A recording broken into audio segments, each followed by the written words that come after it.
live with the ever-awaited AceMind Week 7 slate breakdown. Blaine, how are you? Doing pretty good. How are you doing? A little jet lagged, but Yeah. So you didn't end up playing the yep. showdown last night?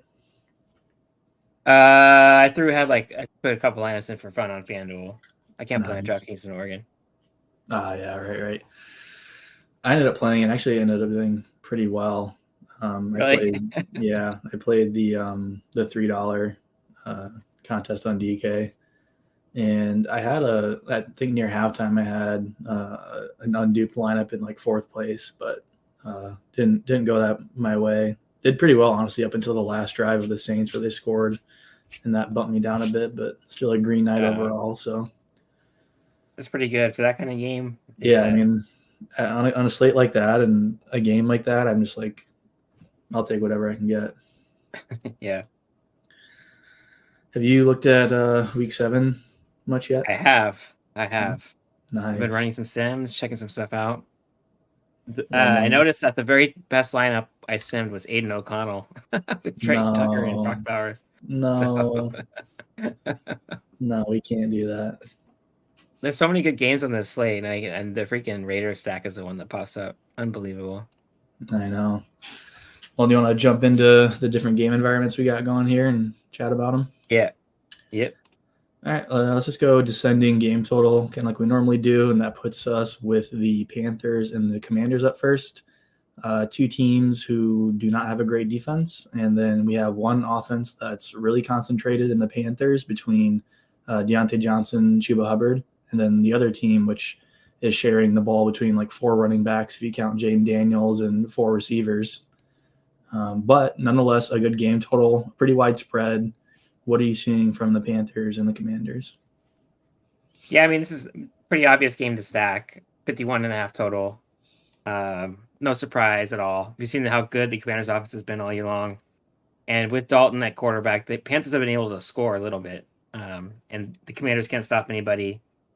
So just an obvious game to stack. I don't really have any issues with the ownerships or anything. I mean, Chuba, even at ownership, Chuba looks like a good play. Deontay Johnson looks like a good play.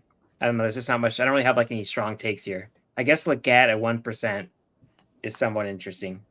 Yeah, that was somebody Other I was than going to that, mention too. Somebody who's gotten more targets over the weeks, and it's still definitely like Deontay Johnson's share of the ball. His target shares I think in the high 20s or the low 20s, something consistent with an alpha wide receiver one. But in a game total like this, where Deontay is going to be garnering so much ownership, you have another receiver who has playmaking ability against a bad secondary who's coming in at a 20th of the ownership. yeah. Another Agreed thing there. to note here too for me is the Panthers pass rush or the lack thereof. I should mention where Jane Daniels is like in a clean pocket and the ability to take his time and throw the ball. I think opens up definitely like downfield stuff for Terry, and then also Noah Brown too. I think is getting more ownership than I thought he would, but I still like Noah Brown here as another option. I think in general, Washington, if they don't get up high in the lead and they're running out their running backs, I think that the clean pocket's going to be an area for Jaden Daniels to exceed in the passing game. Yeah, I do wonder a little bit if the lack of a pass rush from Carolina could limit Jaden Daniels' upside a little bit because he won't be forced to take off and scramble as much. But I mean, the team total is 30 points. Like, what are you gonna do? You gotta play some Commanders here. Right, and I still think he's gonna have those rushes, and he's still liable to run one in. And as far as like their running game goes, I know Brian Robinson Jr. is back, but they've also got Austin Eckler in the mix, and then Jeremy McNichols. I think if the game gets out of hand and the spread, like the game plays towards the spread, I don't think they want to give B Rob a ton of work coming off of injury. So I could see a situation where like they do score a ton, and maybe it is through the ground and not through the air, but not any one single running back is going to stand out above the rest. Yeah, I mean, it just seems pretty obvious just to throw a negative correlation on B Rob and Jaden Daniels, and you can even boost the positive correlation between Eckler and Jaden Daniels because we've seen how much when Eckler's in a game, they like to target him in the passing game, throw screens for him. So there's definitely, at least in my opinion, I haven't actually looked at the data, but anecdotally, it seems like there's a pretty strong positive correlation between Daniels and Eckler, much more than you normally see from a quarterback running back. Yeah, I mean, I think I think he may be the highest owned quarterback on the slate, if not the second. But he does have rushing upside. But kind of like you said, I'm not sure where that rushing upside is going to show itself in this game. And it's such a spread out offense that even if they do score 30 plus points as a team, it doesn't guarantee that there's going to be a smash spot. Whereas on the Panthers side, if they are keeping this game close and playing closer to the spread or closer than the spread suggests, who's going to get the volume. It's going to be Chuba Hubbard, Deontay Johnson. So I think like one of the ways that kind of like attacking this spot is assuming the game does stay close, which it kind of needs to be for Jane Daniels and the Washington side to hit ceilings. I like playing the Dalton, Chuba, Deontay stack and just locking in that offensive production and then coming back with one or two of the Washington side because, like I said, it's spread out and we aren't going to really know who gets that. So I might come back with Noah Brown. I might come back with a running back. I might come back with, Terry McLaurin. Yep. Do you have a limit on max stack size you do this week for any team? For any team, I typically try to stay under a 4-man stack, so like a QB plus 3. It'll change depending on my contest. So like a small field single entry or small field 3 max, I'm definitely more inclined to game stack and do like a QB plus 3, QB plus 4, and maybe 1 or 2 on the other side, and just say that I think this game is the game you need to have for the week, and I don't really care if I take a dud in one of the areas as long as I get most of the scoring from that game. But if I'm playing larger field contests, you kind of have to hit the nuts on a stack. So I'm more inclined to play QB plus 1 and QB plus 2 and either no run back or a run back from the other side if I expect the game to be more competitive. Yeah, that makes sense. Kind of wonder because we've seen offense bounce back a little bit after the league was really bad first month of the year in offense. I wonder if the value of game stacking has kind of dropped a little bit now that teams seem to be scoring more. Yeah, and I think this week is kind of interesting too because, weeks past we've been pretty high on running backs and paying up for running backs given the state of the league and that rushing was way more viable way of scoring and teams wanted to control the clock. They're not throwing as much. This week we don't have many elite running backs, and when we tab over to wide receivers and talk about them, we've got a lot of heavy hitters up top that I think people are going to want to pay for and fit into lineups, and we're playing more value running backs this week. Yep. Agreed. Chan not playing Amari Cooper 100%. Dude, I've been playing Amari Cooper like every week, just hoping Deshaun Watson can get him the ball. And now that he's got at least a competent quarterback, everybody's going to be playing him. I'm not going to want to play him into ownership, and he's going to smash. So I've already accepted my fate there, and that's just what's going to happen. Yeah. Or it's going to be finally the week that Keon Coleman catches 3 touchdowns. Oh, geez. Yeah. So I don't know. It's going to be a short week for the Bills, right? They played Monday or Sunday night, Monday? Monday against Monday. the Jets. Yeah. So, they're going to be coming off a short week. Who knows? Amari Cooper's a vet in the league. I don't think he needs a ton of time to learn a playbook. But then again, like, how willingly are they going to just throw him into the offense and give him, like, a huge share of targets? Yeah. And with Shakir coming back, do they really even need to? Yes, Rohit. What's up, man? We're gonna cover some double tight end stuff for our friend Rohit here. I think he was actually big on this game stack. He's a big Chuba and Deontay Johnson fan this week. That doesn't surprise me at all. They're good plays. They're good plays this week, that's for sure. We'll hop into the next game here, but real quick, we got a question from Coolers. How do you guys handle a week where 3 to 5 games feel pretty stackable? Having 4 to 5 roster spots tied up in a single game can feel tough.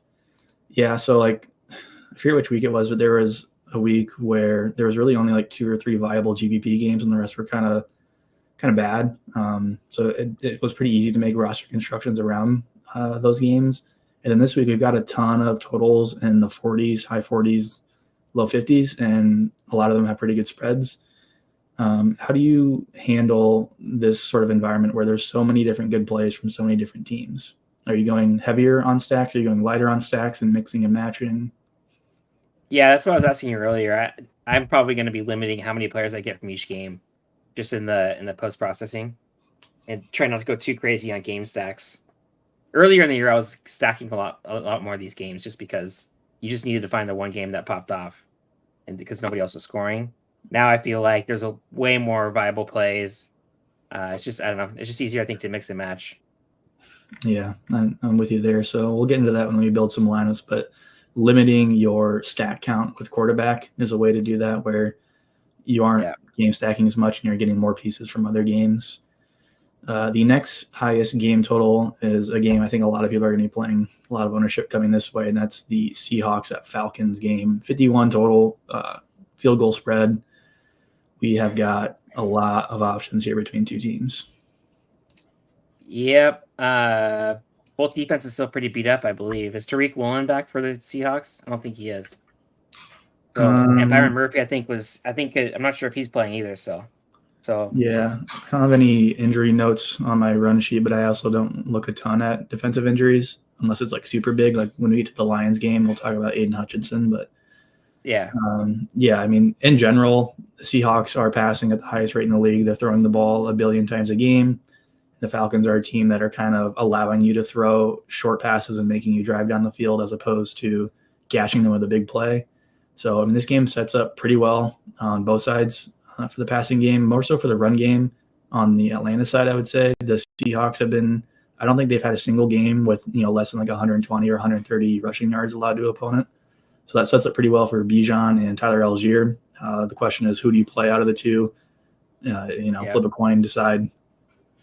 But on the passing side for the Seahawks, they're going to see a lot of targets. The receivers are going to see a lot of targets, and they're going to be sort of that midfield, short-range targets. Yep. I would say for Bijan and Algier, I'd at least pay attention to see if Byron Murphy's playing. I know you just said you don't pay attention to defensive injuries, but he was drafted to be the run stopper for Seattle, and he was good. He was good, decent to good in his first couple games, and he's been out. So that definitely hasn't helped their rushing numbers. I don't know. I mean, playing Drake London at 27% ownership just doesn't feel great. But I mean, I really like the Geno, DK, JSN stuff. DK, I mean, yeah, Atlanta's been really good at limiting explosive plays, but we've seen DK Metcalf break off these little slants for touchdowns all the time. He's really tough to tackle in the open field for the corners. So that just feels like a good stack for me this week. I just don't really want to play that, like some of this Atlanta skill position chalk. No, yeah. Like when I say like the game sets up well for like mid-range targets and shorter targets, like that doesn't mean somebody like DK can't have a big game. Obviously he's DK. Like if he beats a DB down the field, he's getting the ball. It's not doesn't preclude him from having a 70-yard touchdown bomb. Yeah.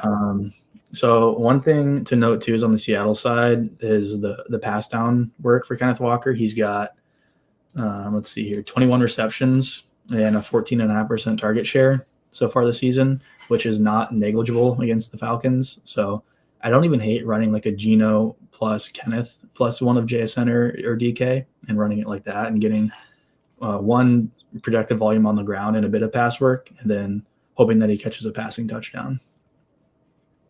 Yeah, agreed. I mean, you just got to figure out who you're going to bring it back. Seattle still on 3 DBs. Yeah, I would say just looking at eyeballing the ownership, Mooney at 15+% ownership when before last week's game, he was only getting like 3 or 4 targets a game. That feels pretty thin to me. I can't. Kyle Pitts, do we dare go back to Kyle Pitts? I had enough of him last season. I'll leave him for the 11.5% of the field. I'm good on that. I mean, I like the running side of Atlanta here. Seattle is terrible against the run on the ground, and they're giving up tons of running yards per game. It's just the workload is not easy to predict, or at least it's been a timeshare as of late. And then the red zone and goal line work has also been, mix and match for these two. So I don't love hanging my hat on one of them, but in a GPP, I kind of like that idea of picking one of the running backs and hoping that they have a big game. Yeah, for what it's worth, Seattle, even with the injuries, has been like almost perfectly average at both versus the pass, drop back, and rush EPA per play. It's like advanced stats don't completely hate them, and despite the injuries. But yeah, I see what you mean about playing these Atlanta running backs. But I mean, ownership here is really high, so it might be a scenario. I know we were just talking about how we don't want a game stack this week, but I think most people playing this game or the ownership coming from this game is either going to be skinny stacks in the run back, or they might be playing one-offs between some of the value receivers on Atlanta or JSN on the Seahawks. So I kind of like the idea of game stacking this game if you're going to go for it and just say that this game is a shootout. You need players from both sides, and you run like a Geno, DK, JSN, plus like a running back and a receiver on the other side or a couple of receivers on the other side. And that's a way you can play into ownership, but also be different because your roster construction is so much different than the field. Yeah. And for what it's worth, like I'm kind of poo-pooing this, playing devil's advocate, but this total's been bet up from 48 to 51, and I think it's still getting over money. So people expect a lot of points in this game, and this is another game where it feels like somebody from this game is going to be in optimal. Gotta figure out who. We'll see how the Sims shake out too with the ownership. With so much projected ownership here, I think the Sims are going to account for that, and there are going to be lower owned spots that perform better than expected that I think are going to edge out some of these Seahawks and Falcons stacks. Yeah. Watch it be the Tyler Lockett. You know how every year he has that one game where he has like 8 catches and 3 touchdowns? Watch it be this week. It's been kind of weird too because JSN has been trending sort of in the scenario where he's out snapping and out route running Lockett, I think. Yeah. Yeah, snaps and targets. He's actually surpassed Lockett at this point in the season, but it'd be hilarious if that's reverted and it's now Tyler Lockett season again, just running out of the slot and catching 12 passes for 80 yards. Yeah. Wouldn't shock me. It wouldn't shock me. No, Seattle offense could be out sometimes. Let me check the Seattle injury report. Did he get a practice in?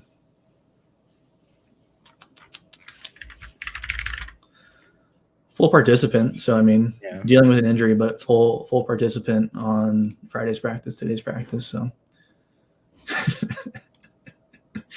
going to be hard keeping a straight face on this show.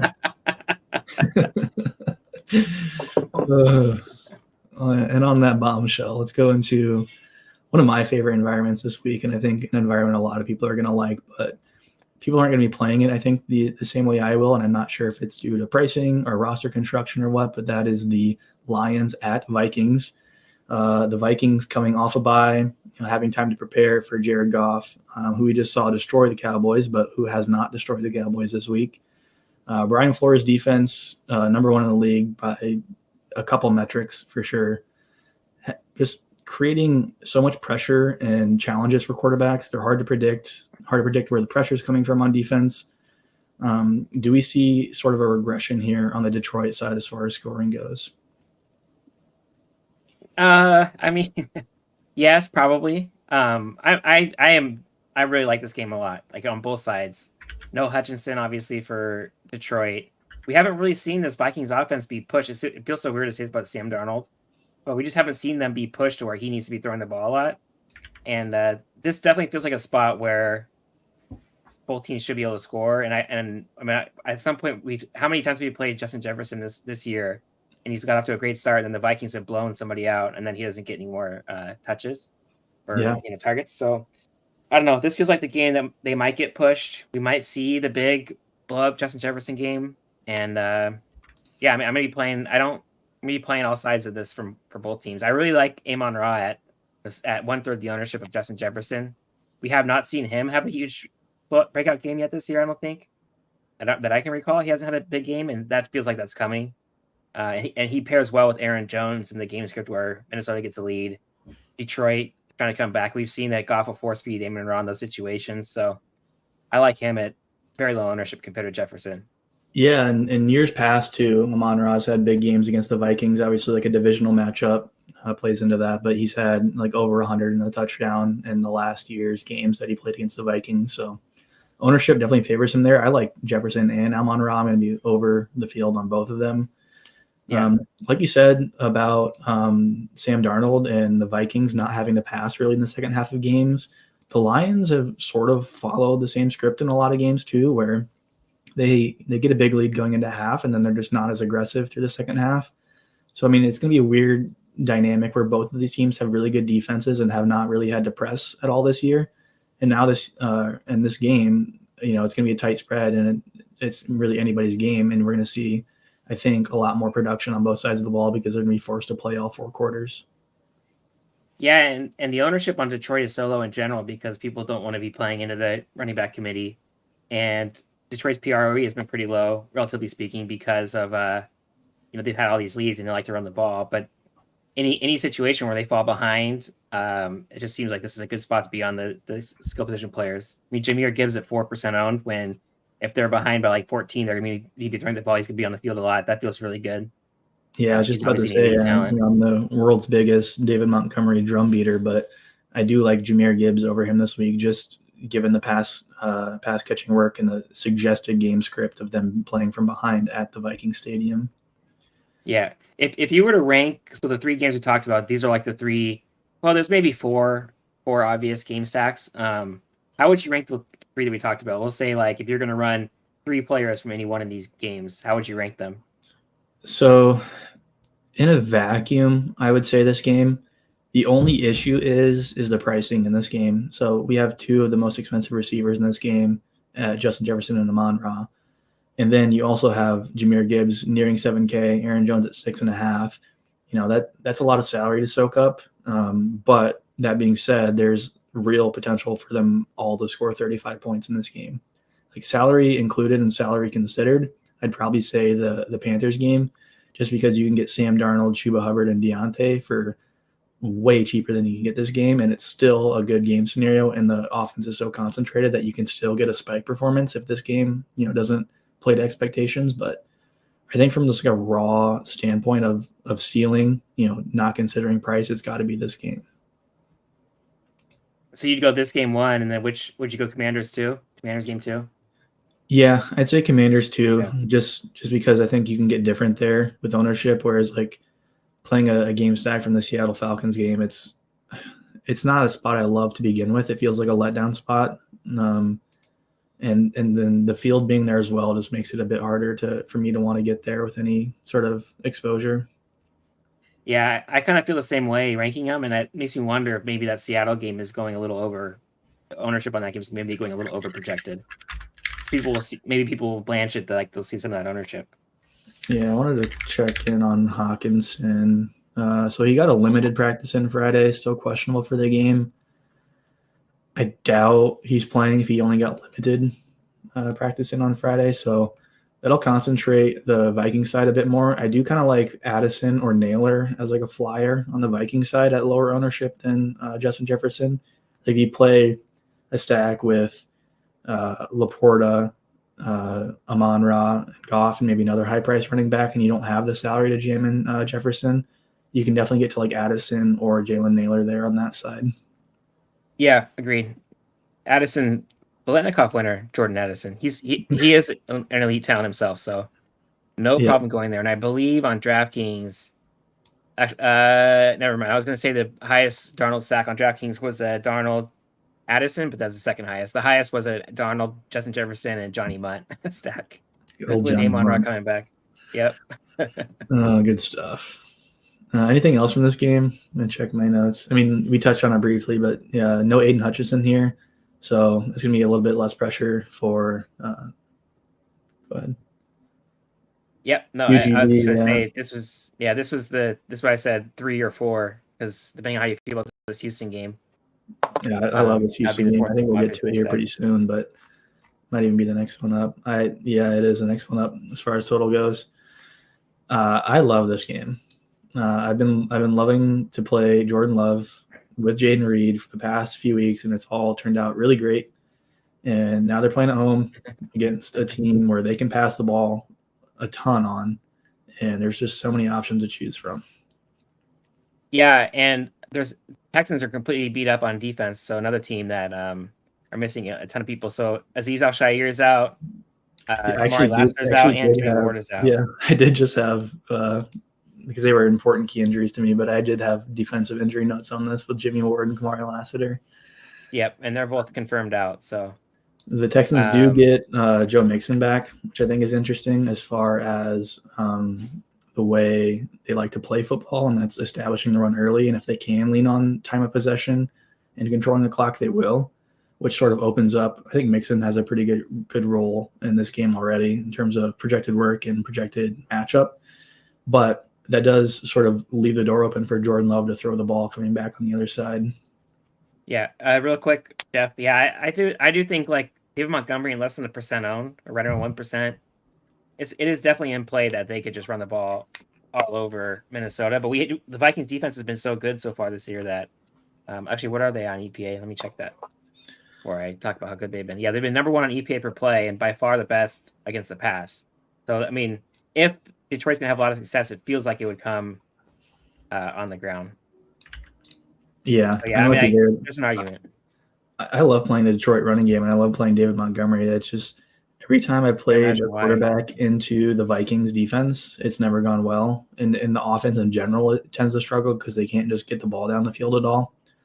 So, I Yeah. mean, I do see a scenario, like if you want to play that scenario where you play David Montgomery and maybe like the Lions defense, or don't play anybody coming back on the Viking side and just hope that it's a lower scoring affair where the Lions control time of possession with the running backs. Yeah. So back to Houston GB. Houston's really beat up in the secondary. I mean, Houston, they can score with anybody. Joe Mixon's role has really surprised me. Like I did not expect him to have the Christian McCaffrey role, but it seems like he's on the field every play when he's healthy. He's catching passes. So he looks like a really good play to me, even at 7,200. Yeah. I don't know what to do with the passing game. That's kind of always the problem, even without Nico Collins. I mean, who do you prefer between Diggs and Dell? I guess Dell because he's cheaper. I'd probably go with Dell because I think Stephon Diggs is a crybaby, but in all reality, no. I mean, if you look at, we kind of do this a lot where we look at projection, ownership, and standard deviation, like cover up the names and the prices, and they're more or less the same. And then you can realize that you're getting salary savings with Tank Dell, and it allows you to spend $1,200 more at another roster spot. I mean, I think that's really, really appealing. Yeah. Yeah. This is like this is gonna be a fun game to watch too. Stroud. Yeah, Joe Mixon, over 40% snap rate, and his last return probably going to get up to like the 70s now. And like you said, he's getting the pass down work for PPR stuff. Would not surprise me at all if he has one of the classic Joe Mixon games of like 25 or 30 points where he only scores one touchdown, but he gets like 4 or 5 passes for 30, 40 yards. Yep, and just the Green Bay skill position players all look good to me as well. I mean, Jaden Reed has been mini Debo. Yeah. I mean, this is probably a better way to put it. Like Dell still has that, world beater talent where you can get down the field and catch bombs. And I don't think Stephon Diggs has that anymore. Like he's not that person anymore. Yeah. What were the snap? Let me actually check this before I say anything. I was curious what the snap rates were for Green Bay at receiver now that Christian Watson's back and Dobbs is out of the doghouse. Yeah, I think is Wicks playing too? I think Wicks is semi beat up, but he might be playing. Yeah. I remember watching the Texans game last week, and there was a play where Diggs got a target in the end zone, and he either got overthrown or was tipped and incomplete or whatever. Like he literally like just stopped in the end zone and walked at the slowest pace you could possibly imagine to the sideline. It's like this. He's either like a Barbie doll and a crybaby, or like he doesn't want to play football anymore. I think even Barbie complained less than Stephon Diggs, but I really lost in that movie. I like Dobbs at 2%. I mean, I know Jaden Reed's role has been really good, but 1/4 the ownership here on Dobbs. When he plays every snap almost. And remember like a couple weeks ago I was telling you that I forget what the stat was, but there's some stat about how many missed opportunities he had. But this was when they had all the other receiver injuries too. But I don't know. At super low ownership, the Dobbs loved, and that's just a very nice value stack to me. Yeah, I love playing the Jordan Love stack side of it and coming back with Joe Mixon or Tank Dell. I'm going to be way over the field in this game environment, giving ownership like 3% on Jordan Love, 8% on Joe Mixon, 6 on Tank Dell, 8 on Jaden Reed, 2% on Romeo Dobbs. I mean, like all these players are going overlooked, and I don't even mind getting to Christian Watson here in this spot. Yeah, I hate playing Christian Watson. Yeah, you play him and then you look up and then he's hurt, so pulls his hamstring. I was getting a lot more CJ Stroud in my sim runs earlier, at least on DraftKings. Mm-hmm. A lot of Stroud doubles, which I mean you get Dell and Diggs together or Dell and Schultz. Just seems like a nice little stack to run. Yeah, I will say like this is a spot where I am a little bit worried about like it just being a kind of like a slow defensive battle and a lot of running back usage between Jacobs and Mixon. Texans are good at getting pressure. GB's good at getting turnovers. I think they have one of the highest turnover rates generated per game in the league. And Stroud has kind of been hit or miss this season as far. Like he hasn't been the player he was last year where he wasn't throwing any interceptions. So I mean, yeah, Texans getting pressure on Jordan Love could lead to some issues and some failed third down conversions, some turnovers, and I think the Packers defense has also been pretty good this season as far as generating turnovers. Yeah. And then on FanDuel, I was getting a lot of Tank Dell, but almost nobody else from this game just because the quarterback pricing on Love and Stroud is pretty high. And like Yeah, Fizz they is 8,600. priced him up So, pretty big this week. yeah. But Dell looks like the play on FanDuel, at least sim wise. Yeah. Oh, another note I had is both of these teams are top 5 in the league as far as time of possession. So could this game shoot out and they kind of get away from that script? I think so, because both of these teams kind of let game script dictate how the game's going to go. But I mean, that being said, they do prefer to run the ball and sort of control drives more so than other teams do. Yeah, but Jordan Love was out for 4 weeks, right? I mean, they were using what's his name that I can't remember. What's his name? Oh, sure Malik Willis. They're using Malik Willis. Yeah. And so like I don't actually know what the run rates were, but I mean they were not playing the same offense that they play with Jordan Love. Yeah. Last week in a 34-13 win, Love had 32 pass attempts. Yeah, I do expect them to get back to the pass more, and hopefully it speeds up both offenses in terms of being urgent and needing to pass the ball. Whether that's to Joe Mixon or not, I don't care, but I will have a lot more than 8% Joe Mixon this week. I think he's in a great matchup. Yeah, Malik Willis. Alrighty, next size total afternoon slate. We got the Chiefs and the 49ers. Is this game familiar to you at all? Don't remind me.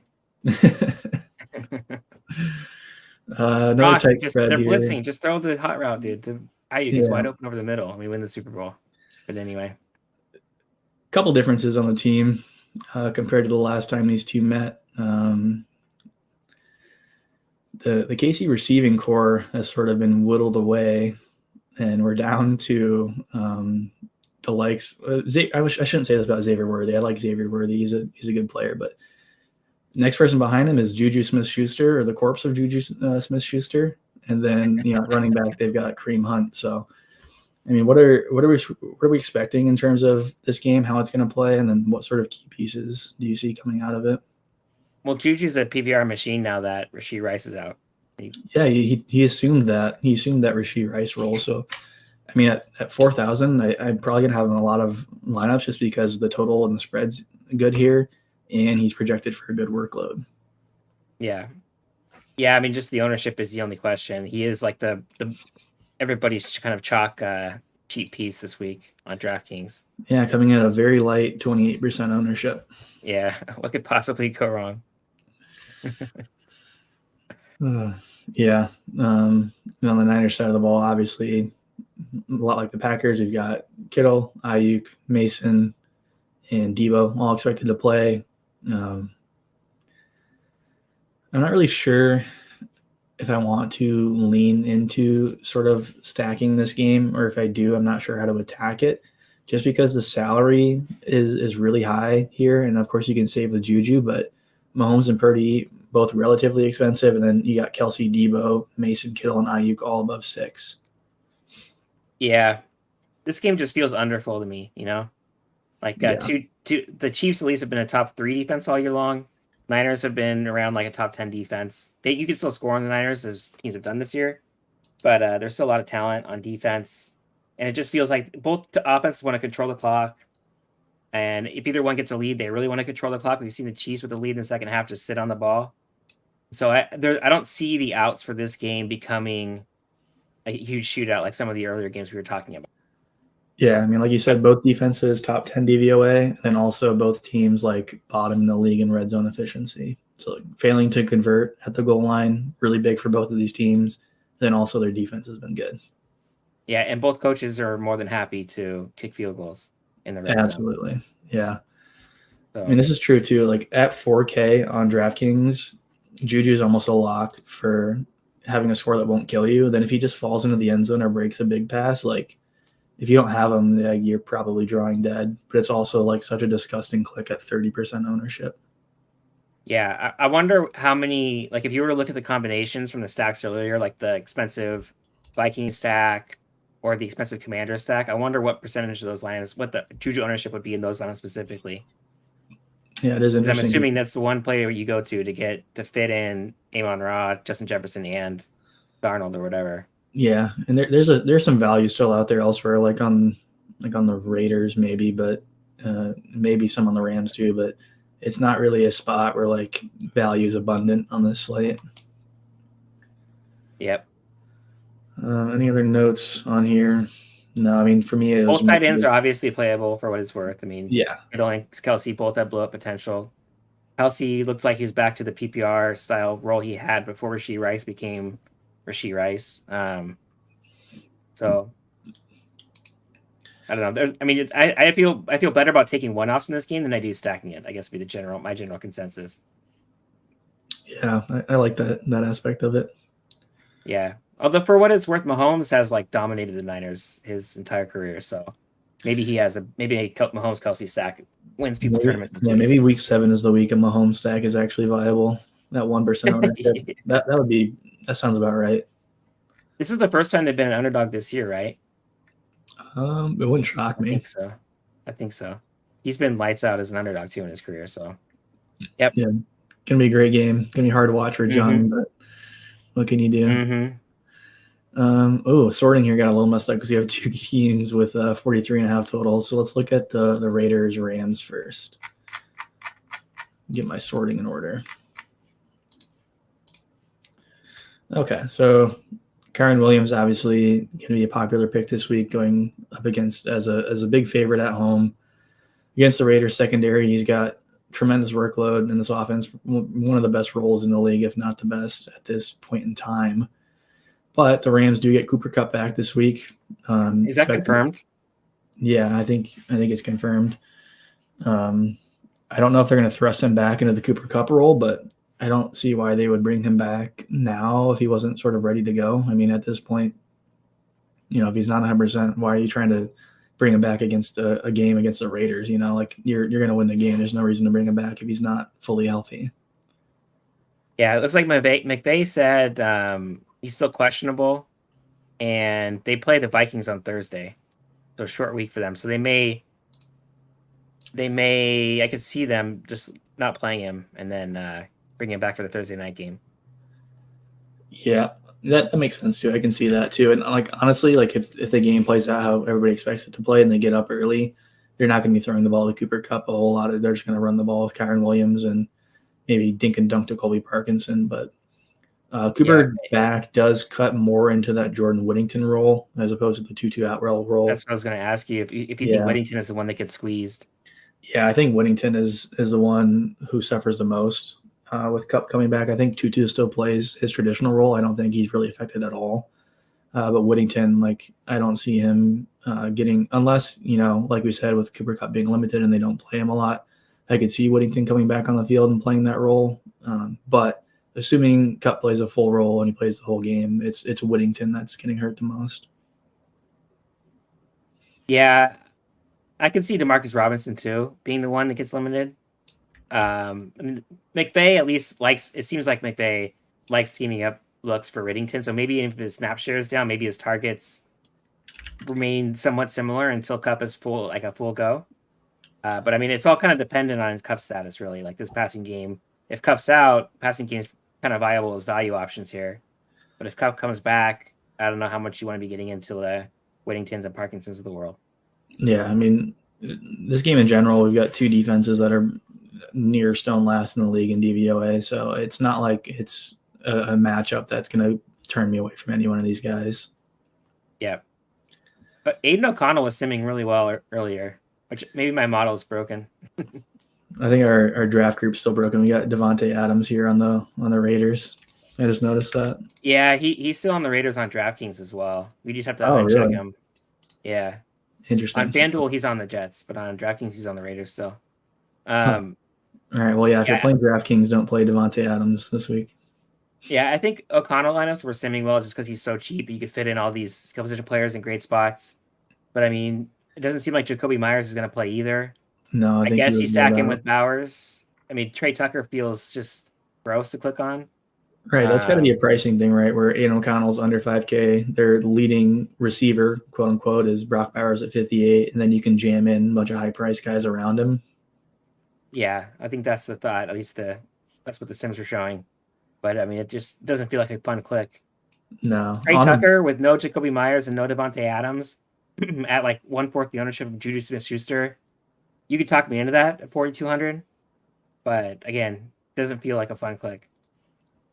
Yeah, Coolers made a note too. I loaded in ETR projections, and I think they have Cup out right now, so that obviously gives more work to Colby Parkinson. So we'd see both ownership and projection come down on him if Cup plays.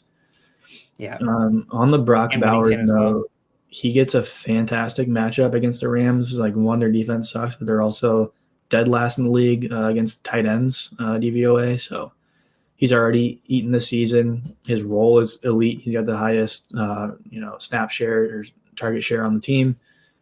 I mean, at 20% ownership, this is chalk that I'm definitely willing to eat.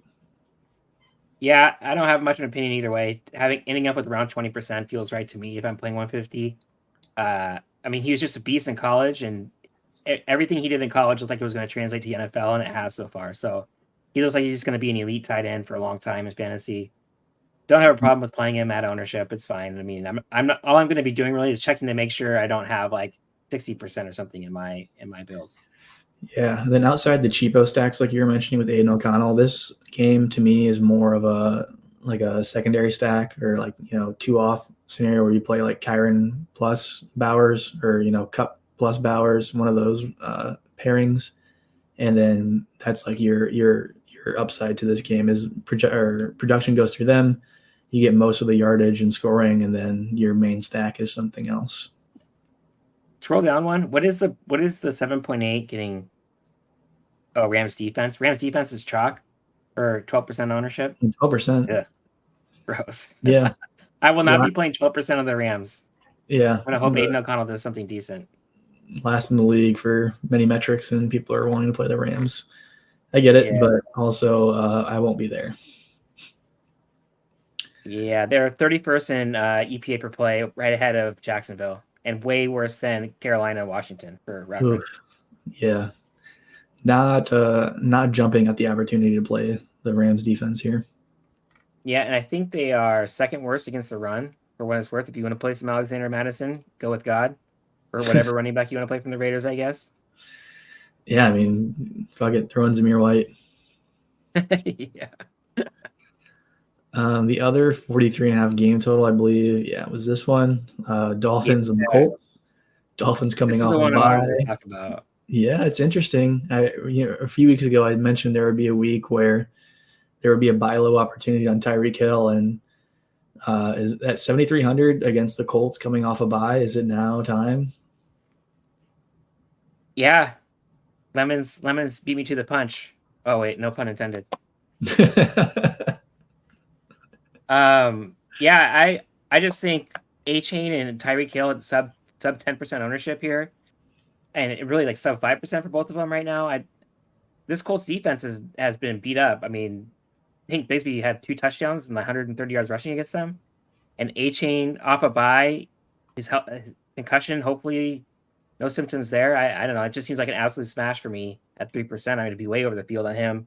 And Tyreek off the bye again. I mean, playing receivers with Snoop Huntley doesn't feel, great, but off the bye, McDaniel surely is going to be scheming more stuff for Tyreek Hill here, trying to figure out how to give him the ball. He had 9 targets last week the week before against the Patriots.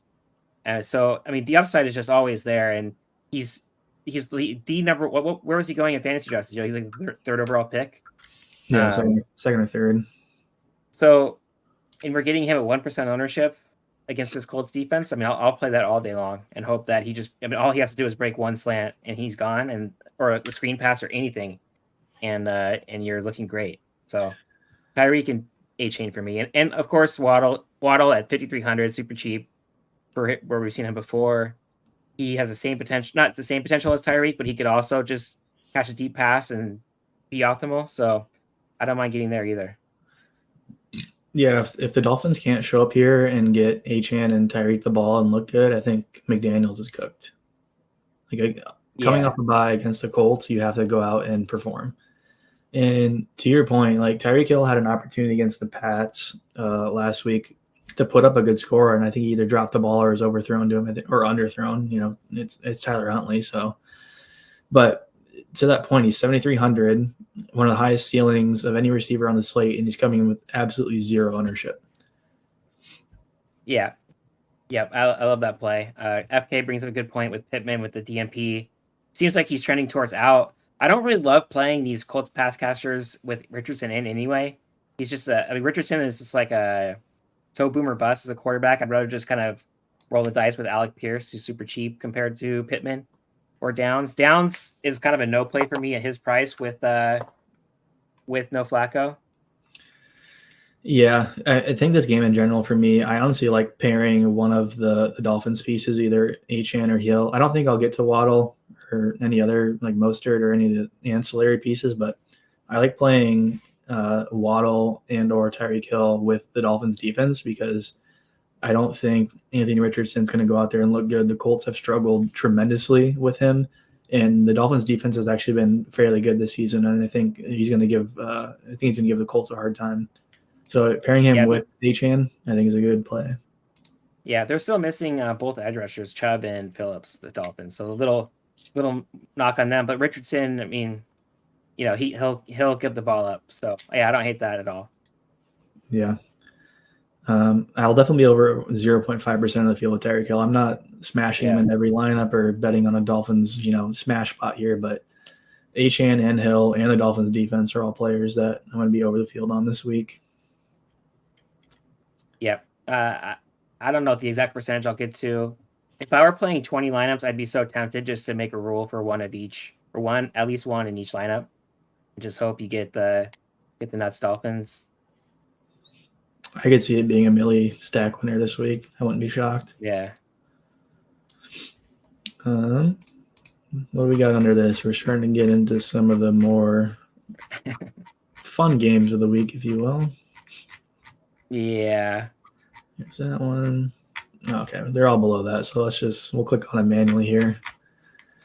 How about the Tennessee Titans and the Buffalo Bills? Chalk Tony Pollard week. Are you in or are you out? He wasn't even simming. I was going to be way out, and then I simmed, and he wasn't even showing up in any lineup. So extremely thin play at that ownership. Against the Bills defense, the Bills have actually been decent defensively. In a game where the Titans have a 15 team total. And this just feels like the blowout of the week. Now we've seen these huge favorites lose outright every week so far this year, but this just seems like an absolute smash for Buffalo. I don't mind getting weird with some Allen, Shakir, Bills stuff, Bills defense, some onslaughts. Cause this just has like a 31 to 10 written all over it to me, this game. Yeah. We're going to see like a Broncos Saints type of score, except no field goals. Yeah. Pollard, I just can't get there. I'm wondering kind of the similar thing earlier where we were talking about that Seahawks game maybe getting squeezed, or I was talking about maybe that Seahawks game getting squeezed in ownership. I wonder if Pollard ends up coming way under 25% because people are going to sim and just see how thin of a play that is and get out of it. Would you even want to play him at like 10%? His role is really good. No Tyjae Spears. I'd be tempted at 10%. What I would probably do is just try different ownerships. I'll just rerun Sims and just try like him at 15% or 10% and just see how much he pops up then.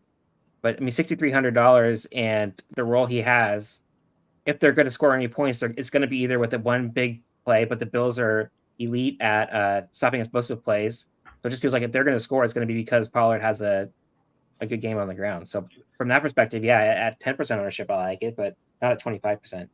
If they have a good game, it has to be on the ground, right? Like the turnover differential for Will Levis has been incredible. Like 2 giveaways a game on average, I think is his score. So yeah. Bills defense, like you said, looks great. They get James Cook back off injury, but may not have the biggest workload. But I do see a scenario where the Bills just stomp the Titans in the ground, run the ball a bunch, and they win pretty healthily. Yeah, Cook's kind of off the board for me this week. Just if they get a lead, it feels like they'll just kind of, especially because it's like a weird toe injury. Feels like if they get a lead, I could see them just kind of giving the ball to Ray Davis again, like last week. I agree. And at 7K, that's a hard pill to swallow. Any love for Amari Cooper again? Off a trade, low projected ownership, but also his role might not be like we don't really know what his role is going to be. Has he learned the offense? Are they going to scheme him in? where do you think he fits into the receiving core? I I did see a funny video where somebody said they already have chemistry, and it was Josh Allen throwing the ball away in that game the Bills Browns played in Detroit, and Amari Cooper made a one-handed catch when I was playing for the Browns. Yeah. I can't get there with Amari Cooper. Too many good receivers this week. 5,800 is not bad, but they can kind of afford to ease him in here. Yeah, I agree with you there. This is not a game where they're going to be struggling and throwing out all the chips to try and win. Yeah. Now, if Tony Pollard has a huge game, then yeah, you could talk me into some Josh Allen stacks here because I'll need it. Yeah, Keeping a the bit more Titans of a game competitive. stack opportunity. Yeah, but like that just feels gross. Yeah, both teams are also close to bottom in the league in plays per game, so could see just a lot of running here and a lot of controlling the drive and controlling time of possession. Likely scenario with the spread. What else have we not talked about? Oh, another fun one. Speaking of Amari Cooper. So I kind of like the Burrow Chase stacks again. I was gonna say the Bengals have been throwing the ball so much. This Cleveland defense has not been good this year. They're kind of living on reputation right now. I mean, you're getting absolutely no ownership on Chase because people are going to be playing Justin Jefferson and Amon Ra and the other elite receivers. I mean, there's absolutely a case here where the Bengals just throw the ball 50 times again, even though they're winning. Yeah, he's getting super squeezed, 1% ownership because he's just stuck between, like you said, Amon Ra and Justin Jefferson in a way better game environment. But like, it's a GPP, it's the NFL. We got two really good defenses in the Vikings-Lions game. Who knows if that's actually going to be a shootout? Are they going to run the ball a lot? Is it going to be a David Montgomery, Aaron Jones situation? And, Joe Burrow will throw the ball 40 times a game. Jamar Chase is a clear option. He's got an elite ceiling, and he's coming in at 1% ownership. Yeah, and T. Higgins is coming in at 11%. So you're getting that huge discount on Chase to go up in price. Yeah, and on that note, the Bengals defense also not the best. And I won't be playing Deshaun Watson stacks, I'll tell you that. But if I'm playing this game, the games where Joe Burrow and Jamar Chase score a boatload of points are not like boat races where they win 40-10. It's games that they play out to like 28, 30 points for both teams, and they lose like a close game or win a close game. So like if I'm playing like the Burrow Jamar Chase stack, maybe with T. Higgins, I'm probably going to run it back, and I like David Njoku on that side. You might be able to talk me to Jerry Jeudy. I don't love it, but I'd probably be coming back with at least one of the Browns players and just saying that they can maybe keep it close. I don't know what Nick Chubb's workload is going to look like this week coming back for them. I don't know if they're going to shove him into like a matchup like this, but I could see that being a viable option. Yeah. What about CFB DFS legend Elijah Moore? Yeah, I mean, I can't play Jerry Jeudy. I don't think. Like I'd rather get to Elijah Moore. Not after Steve Smith last year told Jerry Jeudy he sucks on live TV or whatever. No, he still lives rent free in his head. Like that haunts him. He sees Steve Smith in his nightmares. Yeah, I mean, Joku and Moore both look like good values, but you got to pay for the ownership, I guess, on them. I don't know. I just like playing the Burrow Chase stack again. The pass rate for the Bengals has been ridiculous. Burrow's been great. I remember when his wrist was still a problem or whatever at the start of the year. I think it's gone. Yeah, then he went and dropped the bomb. The only thing that concerns me about this game is the spread and the ability for the Browns to stay in it. I don't think the Bengals are gonna force the ball down the field and pass a ton in that scenario. Could be wrong, but I think if I'm playing Burrow stacks, I might come back with one of Njoku, Elijah Moore, maybe even twist my arm and throw in like Deonta Foreman or Cedric Tillman for salary saving. Yeah, I can see that. Is that all the games? It might be all the games. There's the Philly Giants. Oh, of course. Easy to forget about, right? Philadelphia and New York sports teams are pretty easy to forget about. Yeah. But, I mean, it's worth talking about because Malik Neighbors, who has the best receiver role in the league right now, is getting ownership at 7,500. This game feels like kind kind of like that Eagles Saints game from a couple weeks ago, like a really low scoring one. There is the case that Neighbors has a huge game and the Eagles get pushed, and Brown and Smith are both back and healthy, and we see a big Jalen Hurts game. I don't really see it, especially without Mailata. And Jalen Hurts is so bad at facing pressure. Feels like the Giants should be able to get pressure on him here. So yeah, I'm not gonna be playing much in this game. I'll probably be under on Malik Neighbors at 16% ownership, and probably trying to get more of these other receivers like Chase and Tyreek. Yeah, I like Malik a lot this week. Like you said, the Eagles have not been great on offense. They have been sort of banged up and hurt all season, but I don't really think that's an excuse for them. Even with Saquon, AJ Brown, and Devonta back, and even with, I think the Giants defense has some injuries. Kayvon Thibodeau out, Burns and Lawrence questionable. I still think that the Giants defense has enough in them to limit the Eagles' offensive production. They've held their last 5 opponents to 21 points or fewer, and the Eagles have not been great as far as getting the ball down the field. Like Dan said, they're running a Nick Sirianni offense. Yeah, it hasn't been great. But that doesn't mean that any one of these guys can't. I mean, we've seen Saquon, even in these low total games, we've seen Saquon be ridiculous. And AJ Brown is the same kind of. That's the one thing about this week is even these really crappy games feel like they at least have a chance to pop off, right? Like where last week there were some really brutal games that you just didn't want any part of. This week at least feels a little like every game feels somewhat viable. Yeah, to speak to that point, Eagles are 5th in pace of play, probably because they're just passing a ton and running a lot of plays, but they're also dead last in the DVOA against wide receiver 1, so that spells out a great game for Malik Neighbors. And then on the other side, the Giants defense is also low in the league, bottom 4 or 5 against pass DVOA and against wide receiver 1. So AJ Brown against the man coverage of the Giants, I think there's a good opportunity here for the alphas to stand out. Not really a game stack scenario, but the alpha receivers, I think, have a good time. Yeah. Do you want to talk about the Sunday night game at all for FanDuel? I mean, that's one of that would be the ugly game of the week. Yeah, I'll talk about this quick, but I kind of agree with Coolers here, where like you're playing Neighbors, probably want to pair him with an Eagle. On the other side, just the likely scenario is that if Neighbors hits a ceiling, it's going to be in a closer game where both sides are passing the ball and forcing the hand of the other. Yeah, one way to do it with the Sims would be to up the correlation. So use player correlations on Neighbors and just manually up the correlation on opposing players. But you can't really like force in a rule with our exposure builder to do that. But you can on the optimizer. Yeah. So over to the FanDuel side of the board, obviously we'll talk about the Jets and the Steelers, which will truly be the vomit stack of the week if you are going there, like the desperation late swap. Game total 38, tight spread, but really only because both of these teams are putrid.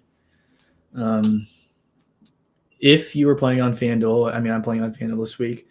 What do you think? I mean, Breece Hall is coming with ownership. I get that with his workload and being favorites, but is there really anywhere else in this game you can look to?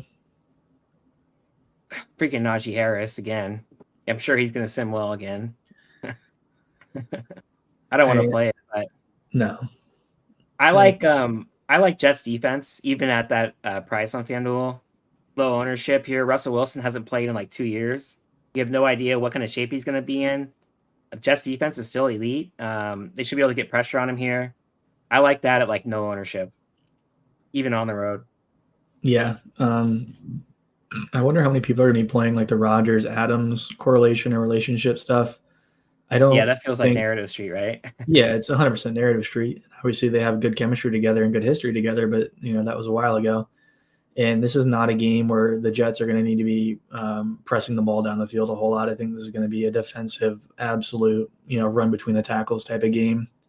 And like you said, like Russell Wilson looked terrible to start the season, and now he's coming back. Nobody really knows what he's capable of, and I don't think it's a lot. And I don't think against the Jets he's going to get it done. Yeah. I'm not really bullish here on the Steelers in this game with Wilson playing. I just don't understand why Fields at least was like making plays. I just don't see that upside from Russell Wilson here. No. Cooler says he likes Pickens with the Russ correlation. Yeah.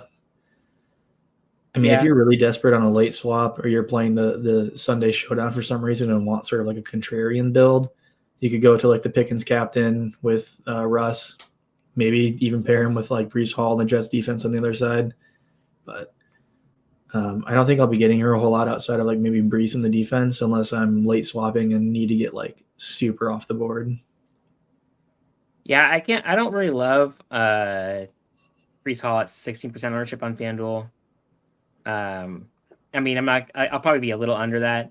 He's not competing for shares. Like, they're getting the ball as much as they can, but the Jets seem to like Braylon Allen, and so he's taking away some of Breece Hall's expected role.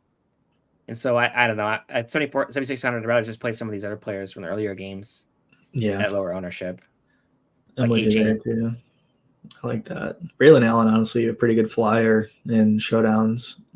Yeah, do the Breece Hall, Braylon Allen double stack. Yeah, if they just smash Pittsburgh into the ground, they're going to give him a lot of work, more than what he's probably going to be projected for. Let's click back over to DK quick and get a sim running and just sort of see where things are shaking out. Going to do my favorite 3 max on DraftKings that I play every week, the power sweep. I'm going to plug in a couple numbers here. Run a bit higher, my projection minimum, a bit lower on the randomness. Bump salary up a bit just because it's a smaller contest and a smaller field. And then while that runs, let's go through position by position and just sort of pick do you want to do, I kind of like the concept last week of like under 10% plays, or we could just do plays you want to be over the field on relative to ownership. No, we could do our under 10%. That's kind of a nice arbitrary, not really arbitrary, but a nice round number to use. So this week we got Daniels, Geno, and Darnold above 10, with Daniels being the obvious favorite at quarterback here. Below that, we've got quite a few options. Who are you looking towards? I would say Jordan Love, but I feel like you're going to take him, and so I'm going to leave him for you. I'll go back to the Joey B, Jamar Chase. Okay. I mean, you could have had Jordan Love. I'm not picking Jordan Love. Oh, really? Yeah. Well, then I'll go Jordan Love with the Texans having no corners anymore.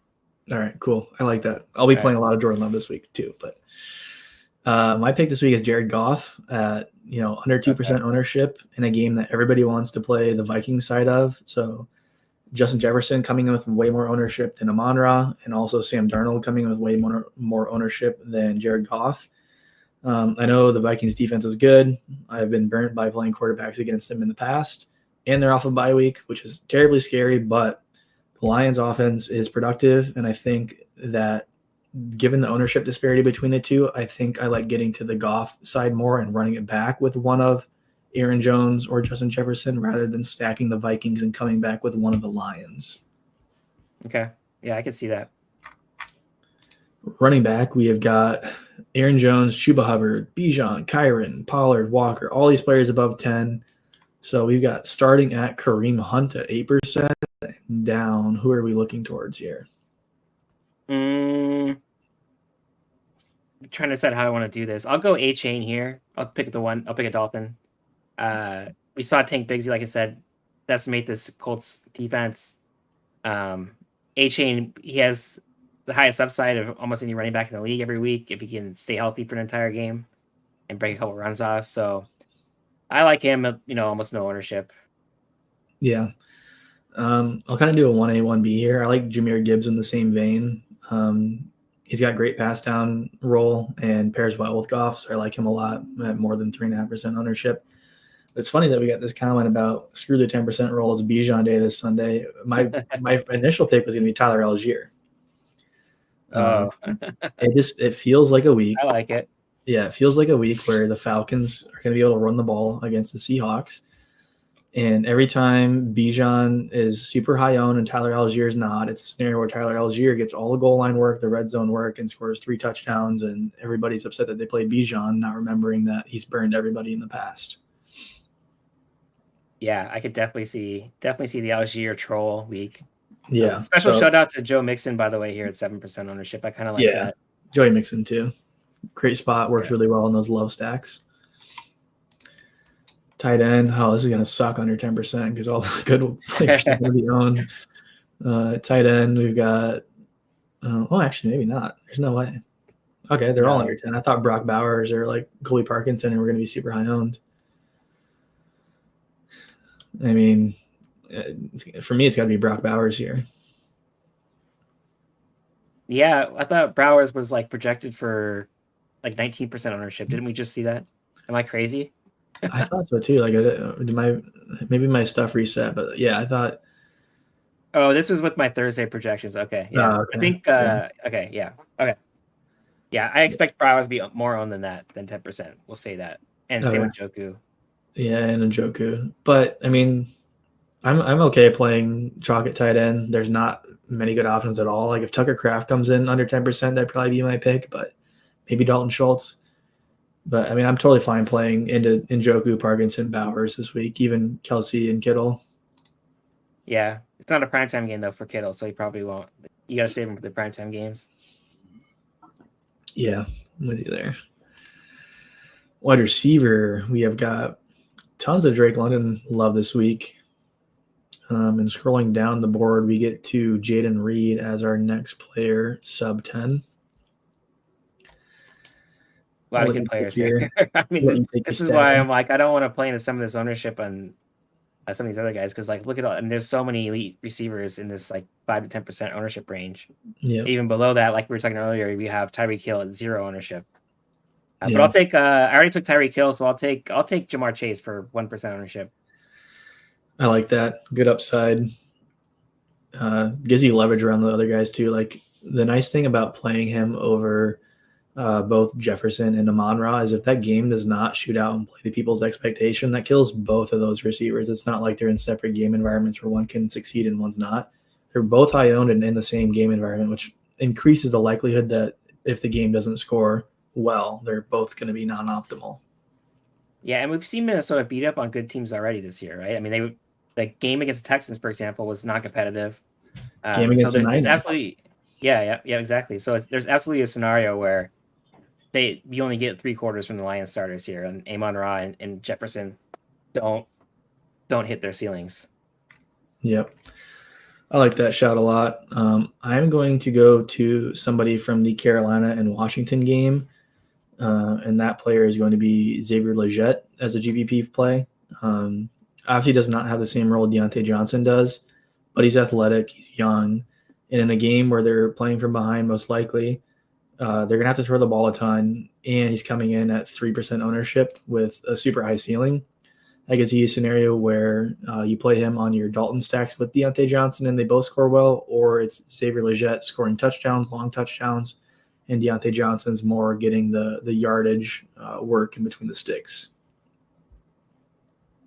Yep, don't mind that at all. Special really, I mean, that should be a good game. For A.J. Brown, alpha, under 5%. I like that. I don't hate that. Like an A.J. Brown and Malik Neighbors sort of mini correlation stack. Yeah. From the Twitch stream, what's up? We got a Twitch view. Let's go. How are you, man? Then we can probably chat about DST. Like, I'm not taking a stand anywhere here on defenses, but might be worth just talking about in general. Defenses you notice popping up higher in Sims, or defenses that you think are in pretty good spots. Buffalo looks good to me. Who did I talk about earlier? There was a defense that I just talked about a minute ago. Now I forgot. Giants? No, not the Giants. I can't remember. Vikings? But anyway, yeah. Oh no, it was the Jets on. Yes, the Jets. Yeah. Yeah, I like them, even at an expensive price for defense. I mean, yeah, defense I never really paid much attention to. I just kind of make sure I don't get too much of one. But I mean, there's so much variance in defensive scoring. It's really hard to project anyway. The distribution of outcomes is super high. So I just kind of let them fall as they will. Yeah. I like that. I found myself when sort of putting placeholders in, getting to a lot of the Giants defense. They're just really cheap, and they're still capable of getting pressure and turnover and defensive scoring. And the Eagles have not really proven themselves to be super elite on offense. So I think that there's room for the Giants to score sacks, turnovers, stuff like that. And they're coming in at $2,500. So I do expect myself to have a bit of the Giants. I could see a case being made for the Vikings defense as well. $2,900 is honestly a lot cheaper than I thought they would be. Yeah, and they've shown an ability to stop elite offenses so far this year already. Jared Goff isn't exactly the most mobile quarterback, and so there's lots of opportunities here for them to get turnovers. Yeah. And if you don't really want to play that game, you're trying to stack it up a different game. Playing the Vikings defense is an easy way to get leverage here. Right on. Oh boy, we're back to the Slate notifications. All right, let's take a look at our sim run, see what's bubbling up top in our 150 set. Bills, Bengals, Rams on defense after all that. Yeah, exactly. A lot of love for the Commanders, a lot of love for the Vikings, which makes sense. Some Detroit and Carolina popping in. Seeing some 2 tight end builds too. Yeah. A lot of Kelsey and Flex. Yeah. So, I mean, Njoku Parkinson, Fant Kelsey, Ertz Parkinson, Njoku Schultz. I mean, if you're going to play 2 tight ends, this seems to be the week to do it. Yeah. 60% of all those guys seems a little high for my taste. Yeah, like even Parkinson, Juju 60%. at 40% at 4,000. Yeah. Let's bump up uniques and see where that gets us. Might get us a bit more distribution. Nope, still loves the guys. Yeah. So, I mean, obviously there's more you can do as far as filtering. I will show how to do that quick in case you're new and want to take a look at it. But let's say in all of our lineups here, we've got all of these players and you didn't want to play any Jaden Daniels stacks. What you could do is come in here and unclick them, and that will get rid of all of those. Or likewise, if you only wanted to play Jaden Daniels, it's a bit hasslesome right now, but you do have to click off all of them. We'll have that fixed sometime soon, hopefully, because it's annoying. But if you only wanted to play Jaden Daniels, well, now I made it angry, but I know why, because it's Aiden O'Connell. We can't unclick Aiden O'Connell. He's got an apostrophe in his name. Oh, really?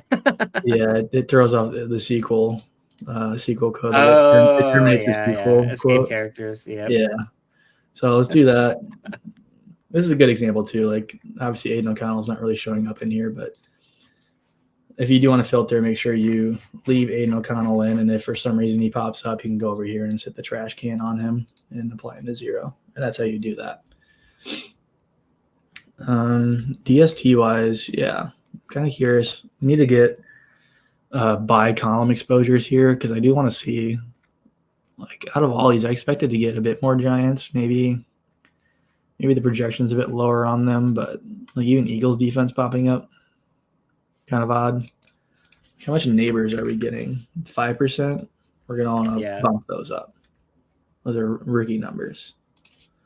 I'm like fine AJ with 5%. Brown, 15%. Throw them in.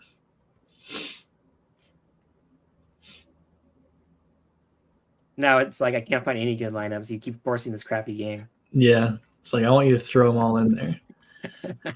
Tons of Darnell Mooney, or maybe just at the top here, 15%, I guess. But Darnell Mooney popping up kind of often in the top. I don't know. I don't think I can play like the Atlanta passing game here. I'm fine getting to the running backs, but I don't want to play Kirk Cousins in the passing stack.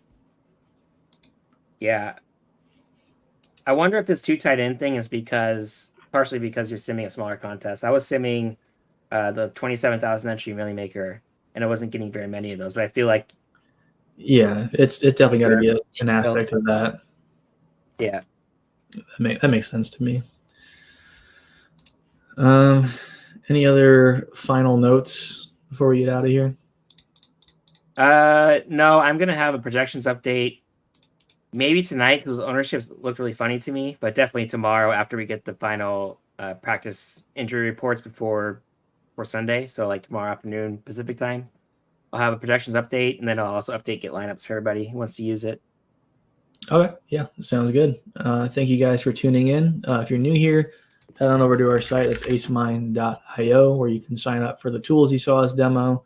You can also join our Discord and chat with us. We're here to support questions you have, or just talk about the slate in general. So yeah, good luck on your week 7 contests. And I haven't really built lineups yet, so I don't know who to say go for, but go whoever I roster. Dolphins for me. Alrighty. All right. See you guys. Good luck this week, everyone.